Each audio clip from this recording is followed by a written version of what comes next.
So our next speaker today, Dr. Tim Snider. Tim originates from Ontario, Canada, after graduating from the Ontario Veterinary College at the University of Guelph in 1992. He started his career in swine health and production, focused on veterinary practice in Western Canada. For the following 19 years, he practiced swine veterinary medicine from his home location in Manitoba, and during that time, he was involved in both private and corporate swine practice. In 2011, he joined the University of Minnesota, where he spent some time with us at our center, the Center for Animal Health and Food Safety, as one of our residents, and then as a faculty in the Veterinary Population Medicine Department.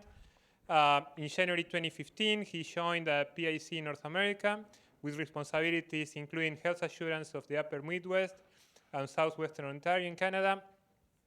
And in 2017, he started his current assignment with PIC as the Regional Director of Health Assurance for Europe, Russia, the United Kingdom, and Africa. Funny job, I guess. Keeps you busy. I need to shorten that. Tim lives with his wife, Carmen, our own Carmen, one of our former alumni, and his 3 kids, Martina, Elia, and Liam, in Ingelheim, Rhine, Germany. So thank you, Tim, for being here. Thanks very much. Thanks for the honor of speaking today. I'll try to move along really quick. I gave this a funny title because I thought, it feels in Europe like we have forest fires with these ASF outbreaks. And these jumps, like Liz referred to, feel like those embers that can go for miles in the wind and then just start a new outbreak. So I won't spend too much time on that explaining the analogy, but for me it feels like the wild boar population is the dry forest, right? And there's wind, and you don't need very much of the fire to start. The minimal infectious dose is very low. We've definitely got a large domestic swine population, a large feral swine population, and we've got the habitat for those feral swine to survive. From the standpoint of, just one of many transmission pathways, we've got an amazing web of highways and movement of people on vacation and transportation of goods, north, south, east, west, every direction you can think of to the major ports, and they cross in all different places and right across Russia. I'll talk about Russia today too, but you can see how that web surrounds everything, surrounds Moscow when it comes to Russia. So, a little while ago, this was actually this summer in August, I was going to the Frankfurt airport to wait for my wife who was coming in on a flight. And I thought I'd stop at this roadside stop just to check it out. What did it look like? Because these are all over Europe, places for truckers to rest. And I was impressed because this is actually in the infected zone right now. I was impressed with the fence. I was impressed with the garbage cans and picnic benches. You can see here that the garbage can is well labeled right next to the picnic bench in many different languages, which we have in Europe. But I was also impressed that right parked in front of me was a guy from Romania getting his lunch out of the back of the truck, right? And this is very common. You'll see these guys with little chairs and little tables and set up their lunch. They bring it from home. And the great part is that all those garbage cans were empty and there was nothing on the ground. It was a very clean site. And I've seen dirty sites, and this was impressive. So I was pretty pleased with what I saw, but I think the example of how people move around in Europe, you can move within hours on vacation from infected zones to free zones quite easily. All right, so another angle that we often don't look at is that, to respond to an outbreak, it takes money, and it takes people, and it takes time. If you look at the GDP per capita across Europe, it's an incredible match with some of the major areas infected. And I think, when you look at lower income countries, that's where that backyard swine population is, and it's been referred to a couple times today in both presentations. So it's a socioeconomic disease. If you ever talk with Jose Manuel Sanchez Vizcaíno, he'll tell you the same, right? When he eradicates it from places like Sardinia and he was involved with a lot of the eradications over time. And it's all about the people gaining their trust, just like our colleagues from the USDA in the Dominican Republic said. You're not going to get free of it without getting their trust and understanding, and it takes time. So this is an example, I think, of GDP.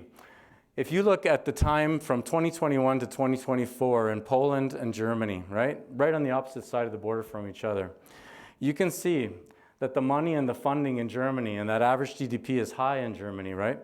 The money's there to do the job. And they've shrunk their infected zone. They have a double fence along the border from north to south in Germany. They paid for that. They have people that they pay every day to close the gates, because there's people that are against these gates and fences that either destroy the fence or they open the fence. So every day they go and they have their route, and they can pay those people to do that, to close the gates, for people who are walking and so on. They've got all of that. I believe they're going to get it right back against the border everywhere in this part of the country. So it's so unfortunate that we had a recent break in the West, because it was looking quite good here. And the case numbers in the south and Saxony are down. But you can see that the expansion of the zone was minimal during this time. And I attribute that to the fact that to have an infected zone of 44,000 kilometers, there's no way you're going to look for carcasses in there or control it. It's out of control. And there's constant transmission pressure there for Germany. All right. So I'm going to quickly go through a bunch of maps and point out some learnings that we've had over time. Without further ado, I think everybody understands that it came into Georgia in 2007. And very quickly, over the next several months, it spread. And primarily it was domestic herds being reported. And that's something I want to highlight, is that I think the reporting, although it's been transparent, I don't think probably the testing is as aggressive as it has been in other parts of Europe, and I'll try to demonstrate that. But you can see that by so from April 2007, it spread around primarily in domestic herds. If you look at the colors, the red is domestic. The blue, we're saying this is working now, right? Yeah, the blue is feral swine. The dark gray has aged 3 months. Those cases are domestic, old, and the white are wild swine. This case is older than 3 months. So you can see this is primarily domestic herds being reported. And that makes sense. They have sick pigs, they go out and test, they're positive.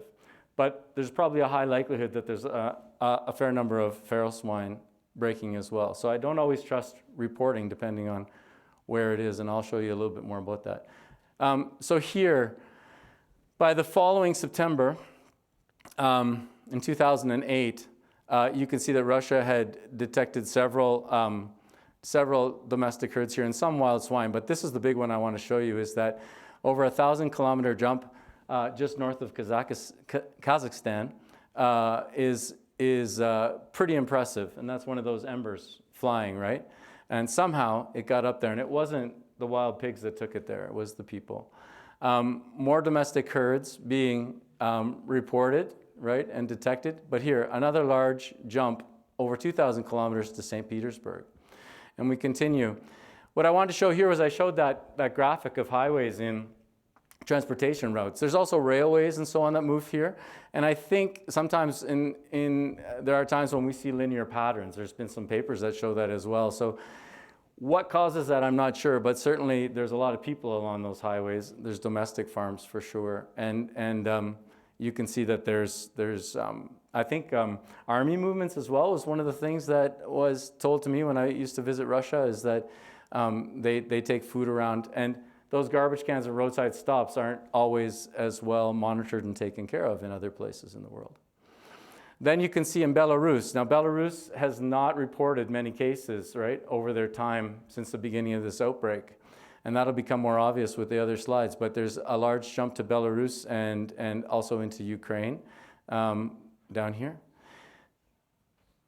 And so in this initial period, I just want to say official reporting was primarily in domestic herds. My suspicion is that feral swine, in retrospect, is probably underreported. There are large jumps that we saw, and you can see here that the Caucasus Mountains, and I'm probably not pronouncing that right? That's a major mountain range between Georgia and Russia, and that makes the movement of feral swine migrating very difficult. So I think that's why we saw more of a domestic. That could be another explanation for seeing so many domestic herds in that initial movement. All right. So during this phase, 2013 to 2017, that's when we had to move into the European Union. And with that, everybody sat up and took notice, right?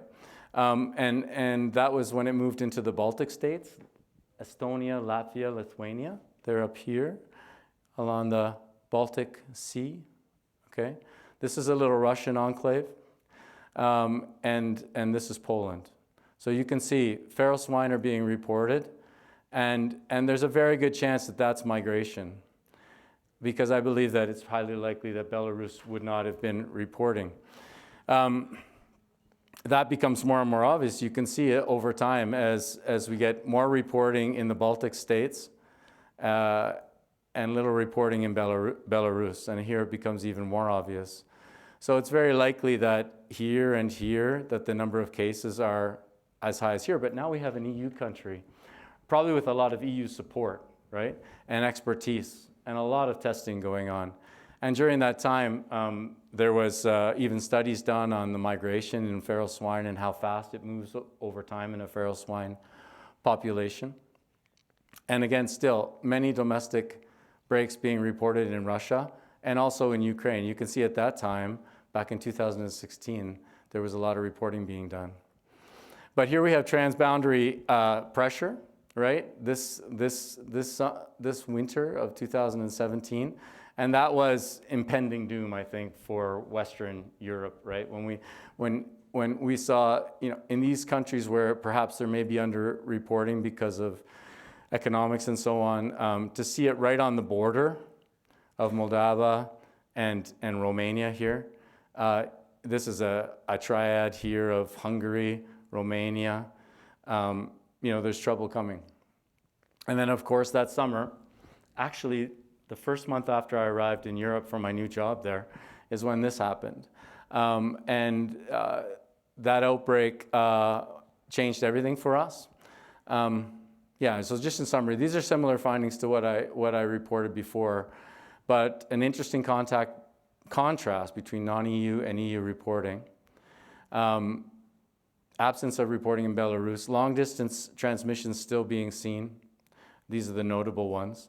And then the study that was done, showing the movement, right? So 50 kilometers per year is what is typically accepted as in large swine, feral swine populations in Europe, how fast it can move just by migration alone. But for us as a breeding stock company, I work for PIC, right? We had immediate learnings. We understood immediately that even though some of our supply chain herds were closer to other countries that were positive, because they were in the Czech Republic, hopefully I'm explaining myself correctly, I had a sire line nucleus in the north of the Czech Republic, right? And the outbreak was in the south of the Czech Republic. Because it was in the Czech Republic, it changed everything when it came to perception. And what I say here is, if your country's positive, the trading partners and the customers perceive you as a risk, and the precautionary principle takes over immediately. Cancels orders on every level, not only outside of the union or within the union, but within the member state. Buyers within the state don't want from districts within the state. There are official vets that can say for this district, I don't want anything coming to my area from there. So those kinds of things take over, regardless of whether or not it's legal from a regulatory standpoint. Being legal is one thing, but customer demand is another, right? So that customer demand rules the day when it comes to economics. So managing perception is good. With good information is important. Preparedness plans like the ASF free plan in Germany, like the secure pork plan, the compartment program in Russia, and understanding and trusting the regulations and how they work. If you can raise awareness about that, then people come to this point, right, where the element of habituation, just like news in the media, takes over, and demand matches supply again, right? Because the demand for the product comes back as people understand, and they don't see any more problems for those who take it. Special characteristic. Yeah, we're also able to, in some countries in Europe, not in all, but we're able, if a customer wants it, to do a pre-shipment ASF test, PCR or ELISA, depending on what you want. It can be done. And so it's quite common for us to do that even now. but it's not possible for every herd that we sell pigs from in Europe. So it varies from country to country a little bit, what tests you can, if you can test or not. In Russia, every day that we collect semen there's only 2 commercial boar studs in Russia, and we own one of them. Every boar that gets collected, because it's an ASF positive country, to get people's trust, on collection day, we do an ASF test, same day PCR results, just like PERS, which we also do there. All right, so now it's hit closer to home, and there's more activity. Later that year, now pay attention to the timeline, because this is all happening in 2017, 2018. A lot of those previous slides were sometimes a year apart, right? Months and months apart. Things are starting to move quite fast now in 2017, 2018. Czech is responding to its outbreak. And then at the borders of Ukraine and Romania is the pressure, and that jumps into the country. And Romania becomes, there's also a long distance jump into Hungary. And you can see here that, we're getting not only at this end of Romania, this is with Ukraine, but at the other end in the same summer, okay? We're still in. And then very rapidly, by the end of that summer in 2018, the domestic herd in Romania takes off. And that domestic herd, it's a socioeconomic and political situation there. To try and do anything about the domestic herds in the Ukraine is very difficult. So although there's a lot of feral swine, this might be an example of a country where domestic cases dominate. I'm sure there's lots of feral swine infected there as well. But not as much testing of feral swine, probably for socioeconomic reasons. But there are jumps. This herd that broke in Bulgaria, we thought Bulgaria was going to go as well. That was snuffed out quite quickly, and that was just because it had a link between Romania, pigs were shipped there, and Bulgaria. So we still were getting our jumps. So, at this point then, we had the Belgian break. That's September of 2018, right? Now very deep into Europe, very deep, and really shook the foundations, I think, because this all still felt like it was in the east. I had a multiplier right here on the border of Poland that I visited, and they said, it's 500 kilometers away, nothing to worry about, right? They were quite relaxed. So this is a little bit different, right on the border of France, right? And when you talk about, trade deals, France is one of the interesting ones because they have a trade deal with China that if they break, China has agreed to continue to take product. I don't know that much about the deal, but it's quite unique. I wonder why other countries can't broker a deal like that, but they publicized it. It would be interesting to look into what they did. But in any case, we had two outbreaks here. Poland is a mixed and not moving westward too quickly. Czech and Hungary, they've always had pretty good control. They've kept it in the east of their countries quite well. Romania, out of control domestic, right? Poor control. And Bulgaria, just this single case. So September 2018.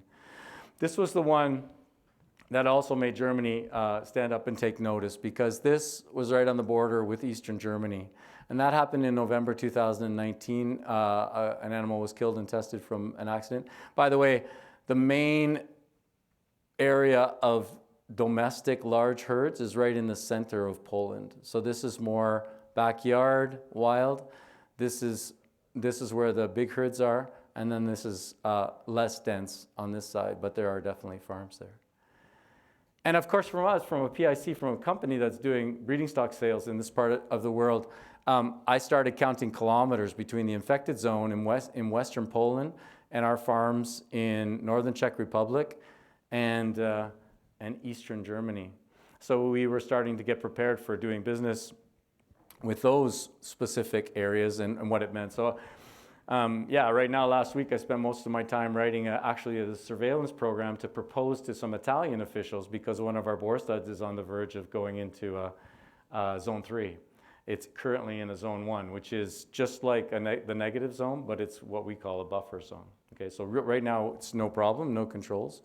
But we have to start thinking about what we're going to do and if customers are going to want the product. Interestingly, when it did get into Germany, there was quite a lot of support from the Eastern Germans to continue to buy from the affected multipliers. So you really never know what you're going to get, right? It can vary quite a bit. All right, so finally it made its way on September 10th, 2020. So 1 year later, it made its way into, from this point, it made its way into Eastern Germany. And the first case was right on the border, about 5 to 10 kilometers from the border. When you're there, your cell phone uses Polish mobile antennas. And you can see these are the cases. So these are the new cases, the larger icons, and these are the aged cases, and these are the domestic herds affected, right, in the area. So lots of action there, lots of pressure, and we as a company are starting to, I'm making internal reports to the commercial directors about how far away our multiplier farms are from the different outbreaks. And I just want to note here that by this point in time, 2020, Czech Republic had eradicated its outbreak right down here on the Slovakian border. So, you know, we're constantly just, you know, I think it's a good example of continuity of business in an area that's positive, right? That business continues, but it's not easy. This is a great example here. This is Poland. This is a map from around 2020, and look here how, you know, lots of cases in Western Poland. The zoning is here. The purple in this case is the zone 3. The red is zone 2, and the yellow in this case is zone 1, the buffer zone. So remember, the purple, actually the red it was in the other map, is domestic, dynamic spread in domestic and feral swine. And the red in this case, the pink in the other map, is feral swine only. But you can see that there's constantly breaks cases. These are the index cases on the side of the border, and the zoning, right? So this is the blue buffer zone. This is the pink feral swine only, and it's basically it's a porous border at that point, and constant transmission pressure, regardless of how rich the country on this side of the border is, right? All right. In Russia, you can see, I just want to highlight at this point that Russia is also reporting, and this is the transparency. My Russian team sends me this information, but you can see in this case the red is the domestic breaks and the blue is the feral swine. This is the number of outbreaks with this huge jump in domestic herds in 2016 and the drop. Right now, Russia has a trade agreement with China, and we know that how domestic herds are being reported right now is in question because they don't want to affect that trade. So there's actually a scenario that we call kind of official, unofficial breaks, where official regulatory people are involved, but it's not officially reported. It's quite a phenomenon. This is just to show you that the Russian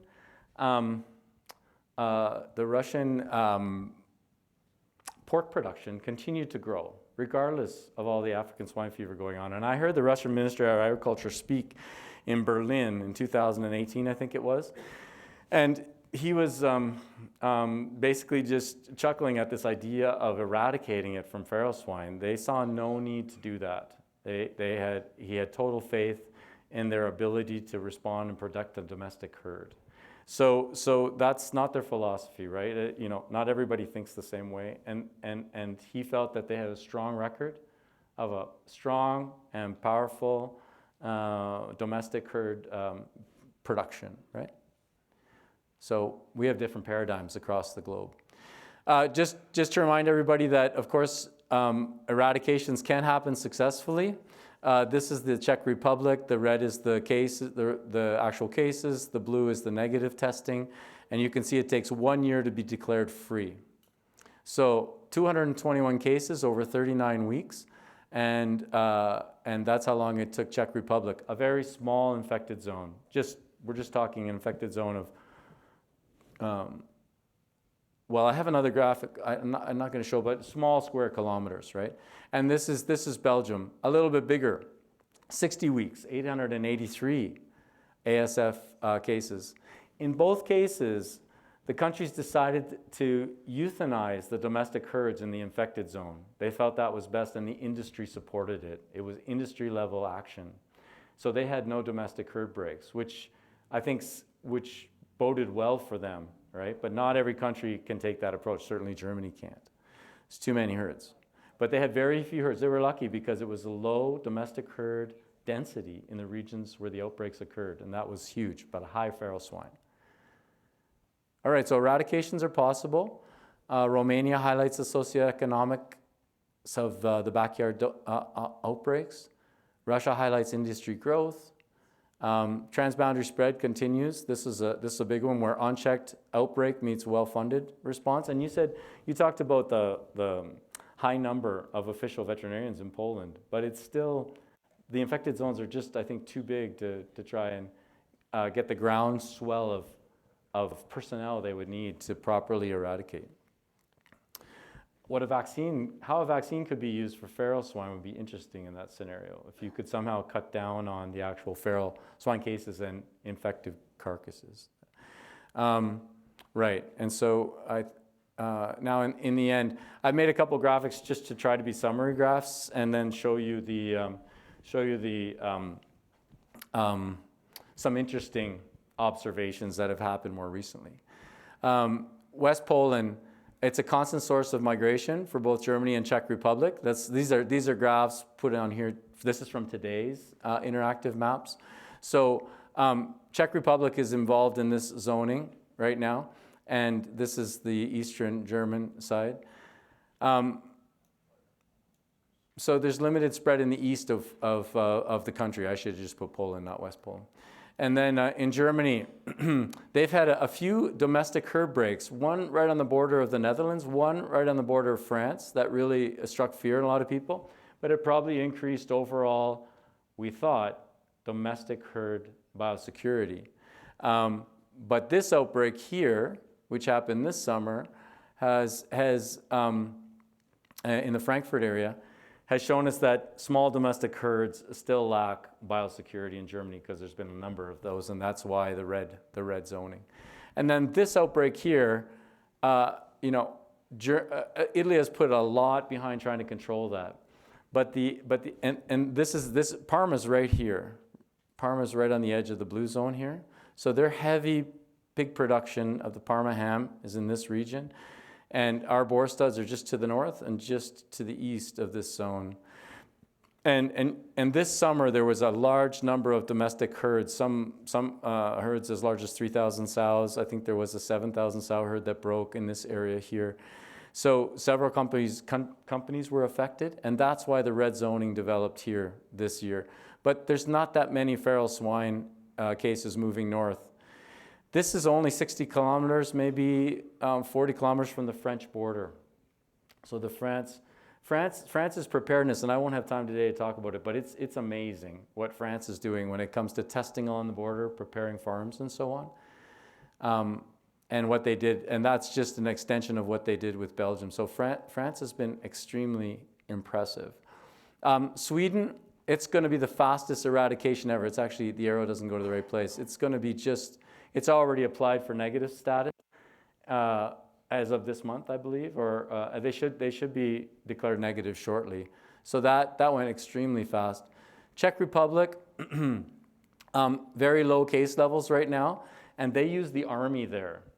There's an army base not too close by, and there's a little area that goes up into Poland, and so I think they don't care about hunting there because usually they hold back on hunting because they don't want to disperse the animals. But I think the Czechs don't care about dispersing them. I think they're just dispersing them back into Poland is what it seems like, because they use I was told this week they use the military in that area to take out those pigs, whereas then they don't talk about it too much. In their 2018 outbreak, they did an excellent job with their website reporting everything, and this one is really quiet. So it's interesting. There's not much to be found there. Croatia. What we found here, of course, this all used to be Yugoslavia. And these domestic herds, a lot of buyers, what we found out was the locals told us this, was in the spring, a lot of buyers still get their pigs from their generations old contacts across the border in Bosnia-Herzegovina and Serbia and so on. So there's movement, right, across the border. That's probably not legal, but those domestic herds, that all broke very fast, and that's been primarily domestic, whereas here it's a feral swine issue, and there's feral swine outbreaks in these countries. Yeah, large-scale jumps in Italy. And I think Liz was just whispering to me that this area has possibly been declared free, and that's something that Jose Manuel Sanchez Vizcaíno has been talking about for a long time, that had the type 1, and it recently got a type 2, and that's the best that zoning's ever looked for Sardinia. They actually, interestingly, they take a lot of baby pigs there. They eat cochineal there, and they love it. So usually when there's an outbreak of TGE or PEDV in Spain, they get on a truck and they ship them out here to get rid of them out of the country, and then the truck comes back. So that was a great, all those years since the 50s that it's been, or this, whenever it was, that, and there's tons of ferries, just like the DR, and it hasn't made its way back. And I don't think they went to the trouble that the DR is doing, so. All right, so these are the interest cases, and I'll try to be quick here. Drones. My German veterinarian who works for us in Germany, she told me in the initial Eastern Germany break, they used military experts to handle the drones to look for carcasses, okay? Now, the Hunting Association has developed it because they developed experts to go into the farmers' fields with drones to look for baby deer, because they're trying to preserve the deer for hunting, and they don't want the farmer to go in. And now these guys volunteered to help with looking for carcasses, okay? And the note I wanted to make here was that within days, what she told me is that within 4 days, these found the additional cases in the initial break south of Frankfurt. So it's a voluntary, very fast response, and people willing to help. Again, you know, at this point, there's around 50 carcass hunting dogs. So I've got the feel-good dog talk too. And the dogs are amazing, and the people are amazing. Look, these guys go out, I don't know if it's every day, but they're out, there's 50 groups. They didn't have these people in Eastern Germany, they do now, but within days, again, they were in the forest looking for carcasses, and those forests are thick, right? I took some pictures, but I didn't show today. And you know, they're being applauded by the districts and the municipalities for all of the volunteer help. The fence that also went up within days. The fences started going up. That took weeks, months to happen in Eastern Germany. So the response is faster. And these fences, this is not like a solid fence around a whole area. They often use fences in strategic areas, right? To stop the movement maybe along the Rhine River or out of a specific park where the pigs are living and so on, just to cut down on the movement. There's no way you can stop all the potential movement. I mean, there's tunnels under roads and there's bike paths everywhere, but you can strategically try and stop those things. These outbreaks in urban areas are very challenging. And then this is an interesting one, because I think we all make the assumption that because this German break happened in Germany, it must come from Eastern Germany. But when the Loeffler Institute did the sequencing, right, they showed that it was a Romanian strain. And that it likely came from the Eastern European break.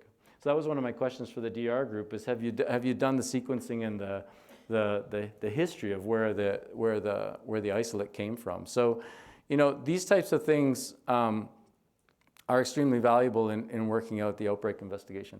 Also, there's just a plethora of active database-driven maps that are available. This one is with EFSA, the European Food Security, what is it, Andreas? Pardon me? Authority?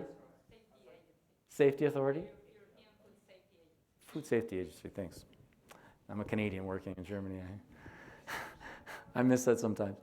But you can see that you can look at the cases, right? And this is the EU's interactive zoning map, updated every 2 weeks. I would say it's not the fastest, not as fast as it can be, but it's quite reliable. It always shows the date when it was updated, and so that's really good. And it explains the zoning. This is the Italian one. It shows all the negative cases as well as the positive cases. So you can zoom down in on that, and then you can click on the case, and you can see the date when that case came from, right? So just think of all the infrastructure that goes behind these things. It's impressive. And these little municipalities that are responsible for addressing the outbreak, they lock into this because there's a national system supporting them. So they're preparing, they're ready to basically turn on the switch when these things happen and lock into a framework that's there. I was also told that there's 3 expert groups in Germany that are ready to go out at any time, sit down with the municipalities that are responsible for outbreak response, and explain to them what their priorities. So they're sharing information, right, as quickly as possible. So with that, Andreas, hopefully we got us back.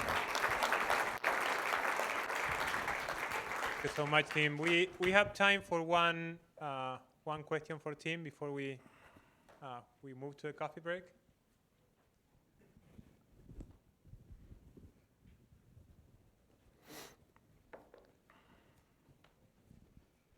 Hi, Horacio Lara from Mexico. Nice presentation. Thank you.